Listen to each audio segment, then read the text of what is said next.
Welcome to the Podsterz, episode 9. Welcome back, guys. Thanks for tuning in. And happy pre-Valentines Day. It's coming up this week. Yeah, hope you guys have someone to spend that special day with. If not, I hope you find someone. You will, in time. Yes. Be patient. Don't settle for anything. Less than great. Exactly. Well, listen to your heart. Okay. Listen to your heart. Well, we're kind of over-celebrated and out-celebrated after birthdays and anniversaries. And yeah, we had a busy week last week. We celebrated our 3rd wedding anniversary. Yep. And Chris celebrated his birthday. And Michelle celebrated her birthday.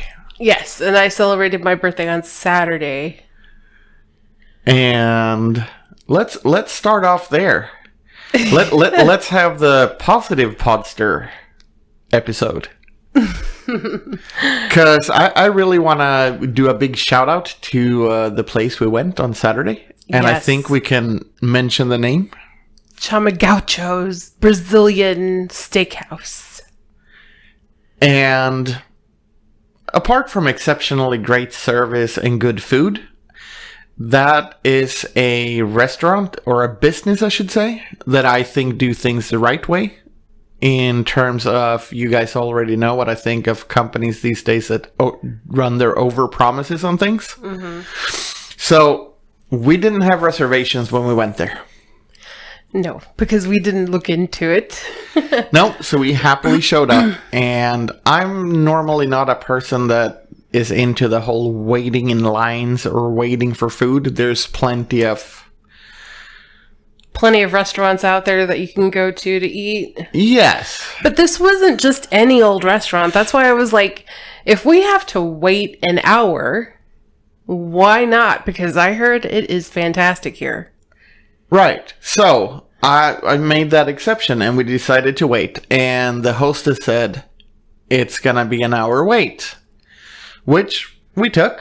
Mm-hmm. Lo and behold, 35 minutes into the wait, our table was done. Now, that is how I think a business should run. Like I tell everybody, you are way better off telling me something and making it happen faster that leaves a happy customer than all these guys that say, oh, yeah, we'll have next day delivery and it takes 6 weeks or whatever. So what you're saying is set the bar low and exceed those low expectations all the time? Well, low, but set it. Don't overpromise and set it overtly high and never live up to it. Set it a bit lower and then exceed it constantly. Okay, so average standards. Yeah, I guess you could say that. If I tell you that I'll have something done in 5 days and I have it done in 3, you'll be a happy clam. Yeah. And if I tell you I'll have it done tomorrow and it takes 2 days, you're going to be angry. So big shout out. They have the concept down right. They told us an hour and we waited 35 minutes. Yes. Makes you happy right off the bat. And then, apart from that, the food was delicious. It was, The service was great. I didn't think that meat could melt in your mouth. And I hope our metalhead server, Adam, survived the line dancing experience with his girlfriend for their anniversary. Their 6-month anniversary.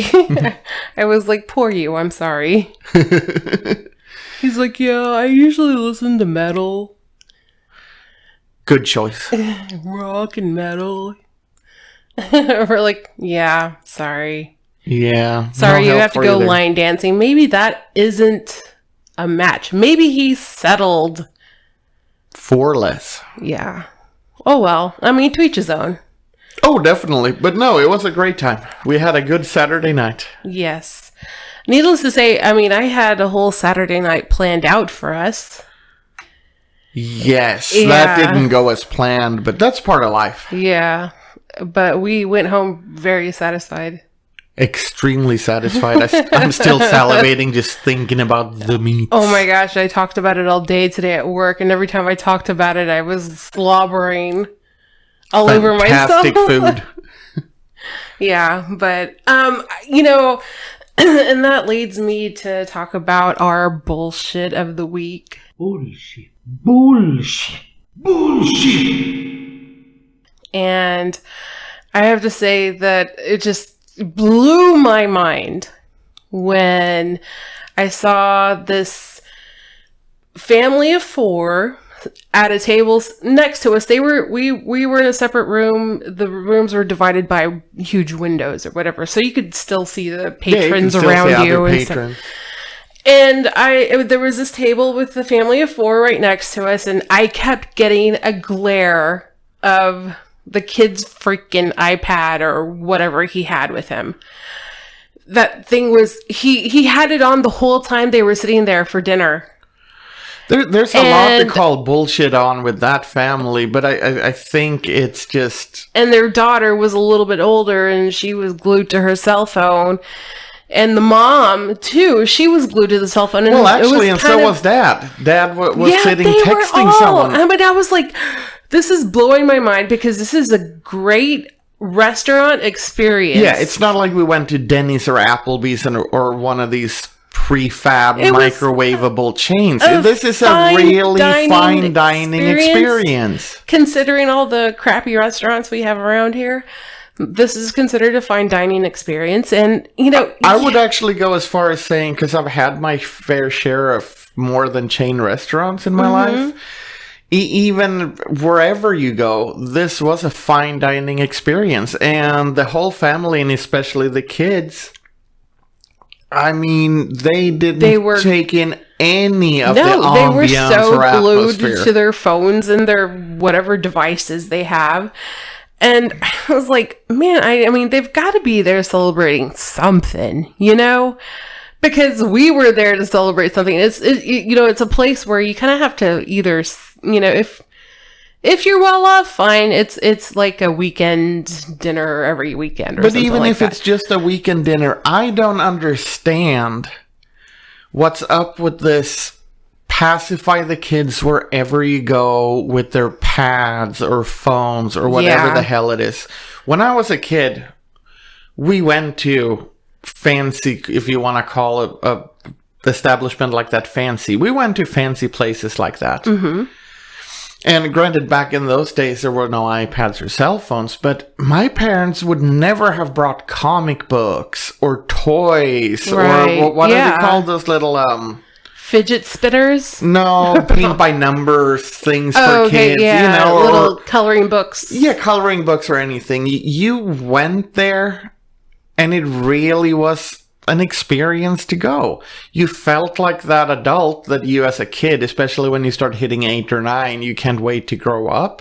Right. And it was awesome to every once in a while get to partake in that adult experience of maybe not so much the food when you're a kid, but the atmosphere, the things that everything around it. And instead today, parents just zombify their kids and themselves, apparently in this case, with their stupid screens in front of their noses. It is such bullshit. It actually makes me angry just thinking about it. Yeah, and you know what made things worse? Even worse? No. It just I was just, okay.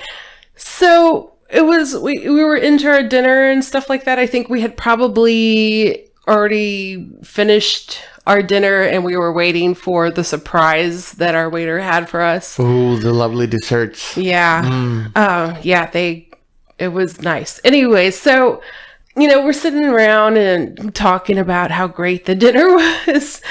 And something catches my eye again. And I thought it might have been that stupid iPad.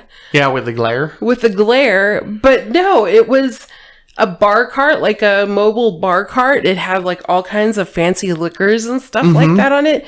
And this bartender was there making some kind of flammable It was probably one of those drinks made out of brandy. And was it what's Sambuca it called? Or something like that? I don't know, but I know they do it. I can't remember the fancy word for when you light spirits on fire like that, but it's common with brandy. Okay. And then you had a brandy glass. But anyways, yeah, That made He was me doing this like whole show with it. Oh yeah, I mean there was fire everywhere. If I would have had more money, I would have had the guy come to our table and just do the fire thing. Right. I don't even care about the drink, just to have it in my. Yeah, I was kind of mesmerized by it too. We were both sitting there. It was just like the fire was going all over the place. Yeah, it was the coolest thing. And what did these fucking kids do? No, not even the kids or the adults were even looking at it. No, the kids, they didn't even like. It didn't even face them that there was a fire going on. No. They did not flinch at the fact that there was fire right next to their head. No, they were so immersed in their dumb screens. Yeah. Yeah, that is total bullshit. I was like, man, I was amused. As old as I am, I was amused by that, and those kids were not. And as older as I am than you, I was super amused. Like I said, I was like a little kid. If I would have had the money, I would have had them come do fire shows at our table just for the heck of it, not for the drinks. Right? Yeah, that to me, it's disturbing.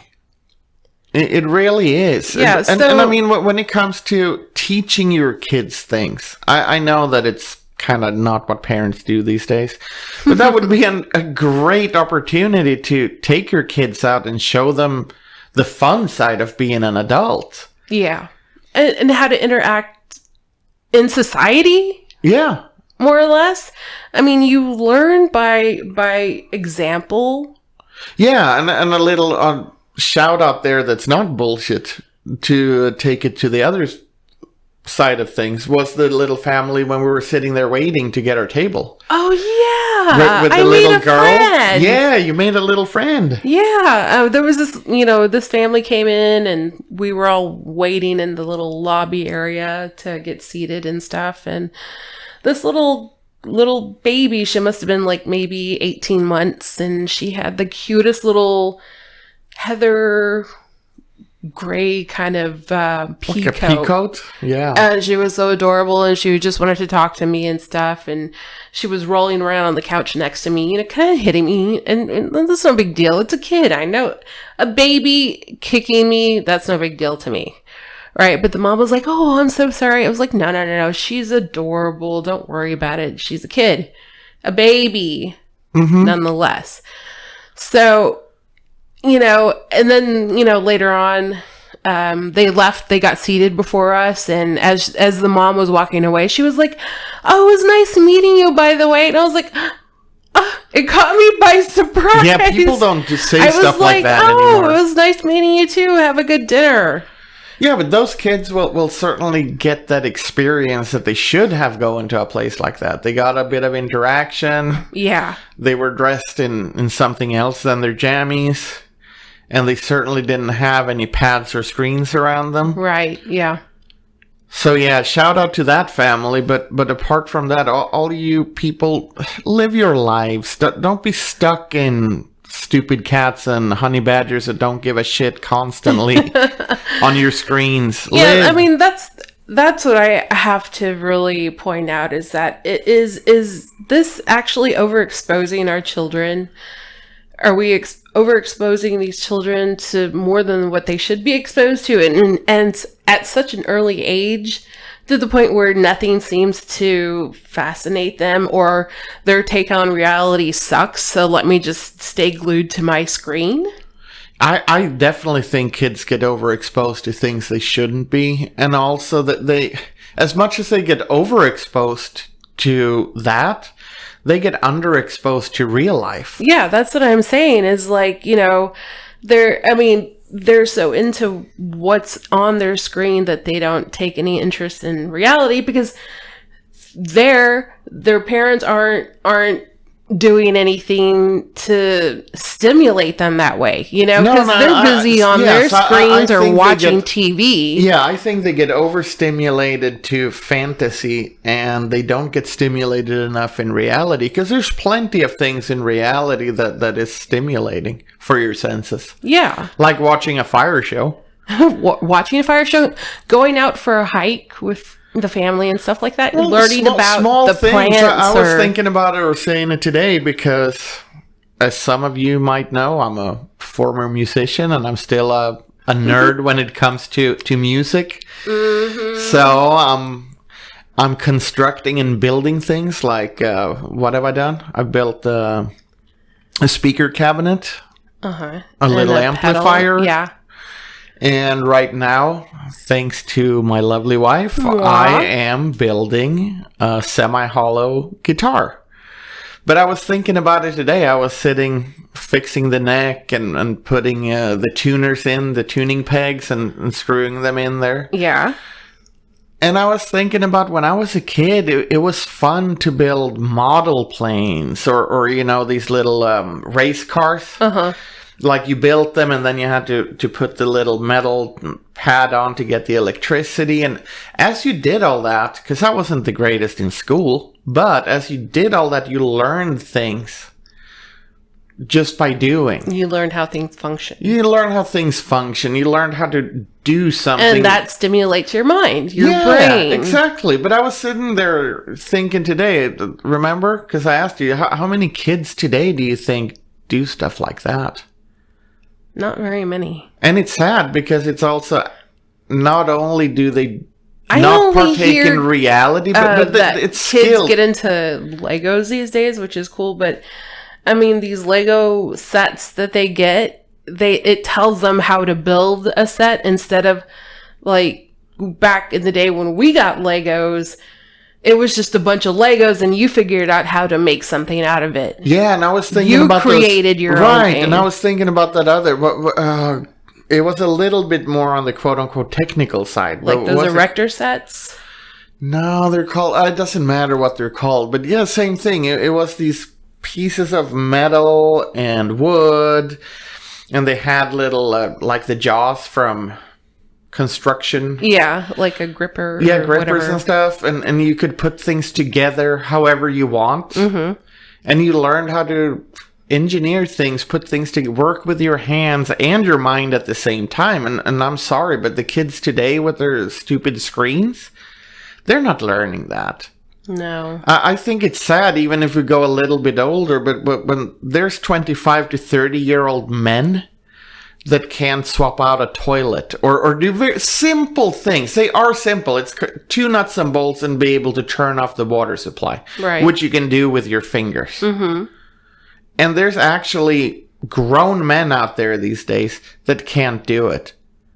There's just, because well, they never I mean, got to be subjected to it. Yeah, they were either never subjected to it or they never cared to do it. No, but the less and less you get subjected to do things like Legos and construct it yourself. I think society's made you, or not made you per se, but made people depend on the trade of other people. Right, but with less and less people doing those Lego things and building things and the little, what was it called, the little scientist and the little electrician kits and everything, the less and less skilled trade we're going to have. Which means that at the end of it, yeah, we're all going to be masters of the internet. But when it comes to something easy like that, there's going to be even less people who know how to swap out your toilet, which means that plumbing will be even more expensive in 20 years than it is. Yes. So, I mean, parents, subject your kids to reality. I'm not saying ban TVs or computers, but within reason, they don't have to be around when you go out for a little adventure like that. Yeah, and I was listening to the radio this morning, and I don't know where they got their sources are from, but it kind of makes sense to me. They were saying that like 1 out of 5 college students are depressed, and the reason that they're depressed is because they can't take good selfies. Oh my God. And I honestly believe that this is actually something. Yeah, that's what I'm saying. Oh my God, because I think that it's true. And that's so very sad.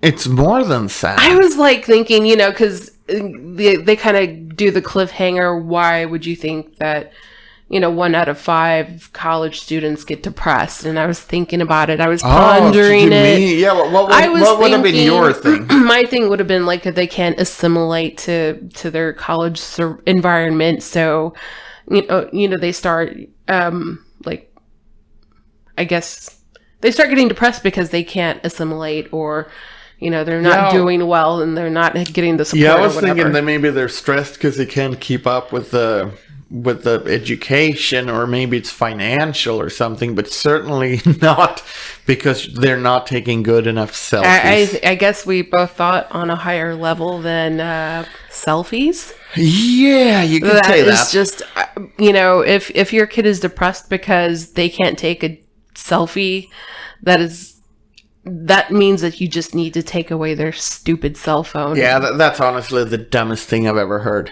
That you have to erase all their social media accounts and stuff. That's ridiculous. But speaking of depression, we had an interesting conversation the other day. Yeah. Well, I was listening to Mark Maron, his WTF podcast, which is freaking awesome, I have to say. And that's what got me into listening to podcasts and eventually doing my own. But and I am so sorry, I can't remember the name of the actress. She is on another period on the Comedy Central. She's the blonde sister on another period. And, I don't know her name turns either. out she's my age, and I was just like, that's pretty interesting. I didn't realize she was my age. And then she had mentioned that she had dropped out of college, and she dropped out of college because she was depressed. And I was like, oh my God, that happened to me too. And then later on, she started talking about how, she started taking antidepressants and she said that it was the best thing that ever happened to her. And if you're an avid listener of Mark Maron doesn't really like antidepressants because I think he sees it as something that'll block you from your creativity. And this actress was actually saying that, the antidepressant is what actually helped her with her creativity. I think there's two different ways of looking at it. And I think that depends on how depressed you are and how you're dealing with your depression. Yeah. I think that if you're so depressed that you can't even get out of bed, then an antidepressant is probably what can kick you into being creative. As in you can actually start getting out of bed. Yeah.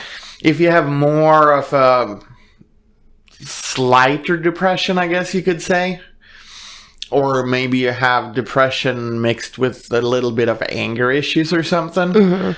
I can see how if you are using that as your creativity, as your creative outlet, you're using your depression as a creative outlet.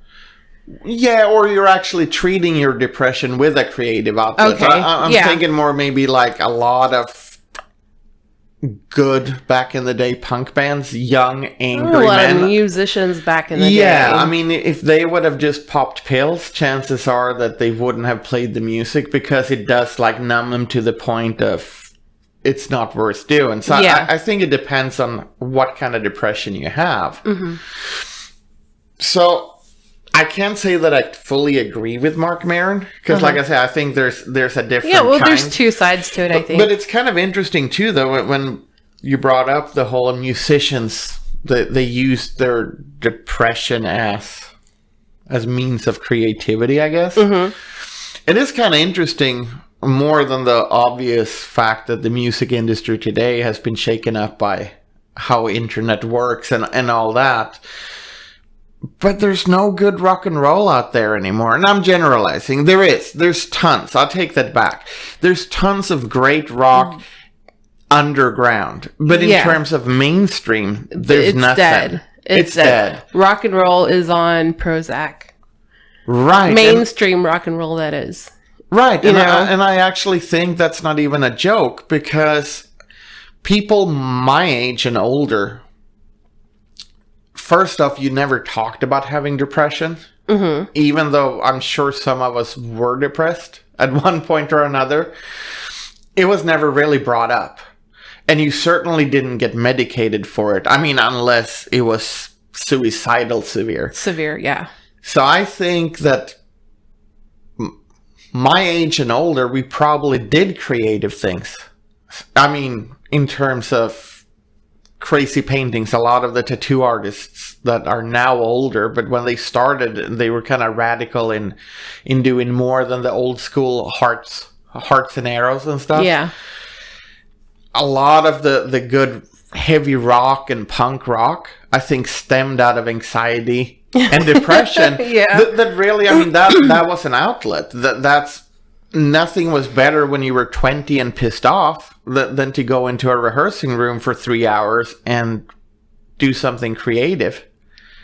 Whether or not people loved it or not never mattered. It was almost like therapy. You like kind of went into your zone and did it, and afterwards you felt great. And then 3 days later you were kind of going down at a low again, and it was time to rehearse, and you went up. And I seriously think that today with people younger than me, where it's kind of socially accepted to say, hey, I'm depressed, hey, I see a therapist, I get medications. I wonder if it's, to a certain degree, it does numb it to the point where people don't use creativity as an outlet as much. Yeah. Like I said, this is generalizing in terms of more mainstream. It's a good point, though. Definitely. Because there's still good rock out there, but you gotta find it. You gotta dig for it. It won't be shown on TV or played on the radio.